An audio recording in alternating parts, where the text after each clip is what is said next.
бид нар үндэсний үйлдвэрлэлээ нэгдүгээр дэмждэг байх хэрэгтэй. Үндэсний үйлдвэрлэлийг бид нар цааш бусдад түгээхийг зорддог байх хэрэгтэй. За намайг Батчраа Огтой бэлгүүтэй байдаг. За би Эрдэнэт Кашмир компани үйлдвэрийн дарга ажиллагаа. Ерөнхийдөө би 2012 онд шинжлэх ухааны технологийн сургуулийн үйлдвэрлэлийн технологийн сургуулийн эхэмлийн үйлдвэрлэлийн технологич инженер мэргэжлээр суралцаж 2017 онд 16 онд төгссөн. Тэгээ 2017 оноос яг Эрдэнэт Кашмир компанид ноолроо ирэх үйлдвэрийн мастер аргах ажилд орж ирсэн. Энэ мэргэжил юу н гоё юм бэ гэдэг зүйлийг ерөөсө танин мэдэх тийм ямар ч мэдгэдэггүй анх сургуульд орж ирсэн. Тэгээд энд тууштай удаан ажиллах сонголтыг надад хэн өгсөн бэ гэвэл манай багш өгсөн юм аа. Батбаяр гэдэг одоо манай багш байдаг. Одоо яг ÜТС буюу технологийн сургуультай багшилдаг. Тэр багш маань ерөнхийдөө энэ мэргэжил ийм давуу талтай шүү. Ирээдүйд ийм одоо чамд болон дэлхийд ч юм уу танигдах бүрэн боломжтой зүйл шүү.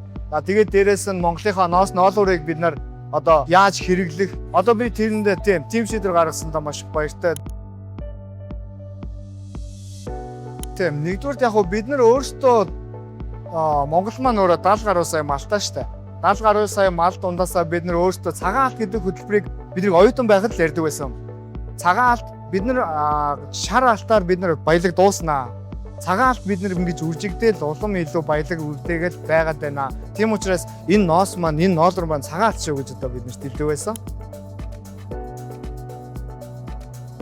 Ахлах ангийн дүүнертэй уриалгаад бид нар үндэсний үйлдвэрлэлээ нэгдүгээр дэмждэг байх хэрэгтэй. Үндэсний үйлдвэрлэлийг бид нар цааш бусдад түгээхийг зорддог байх хэрэгтэй. Тийм учраас одоо дүүнертэй та хэд маань бүгдээрээ ноос ноолоор идэл гэдэг зүйл, ноос ноолоор хонь мал гэдэг зүйлээ бүгд мэдж байгаа юм чинь бас энд ийм гоё мэргэжил болон дэлхийд танигдах хамгийн төгс шийдэл чинь энд байгаа шүү гэж би хэлмээр.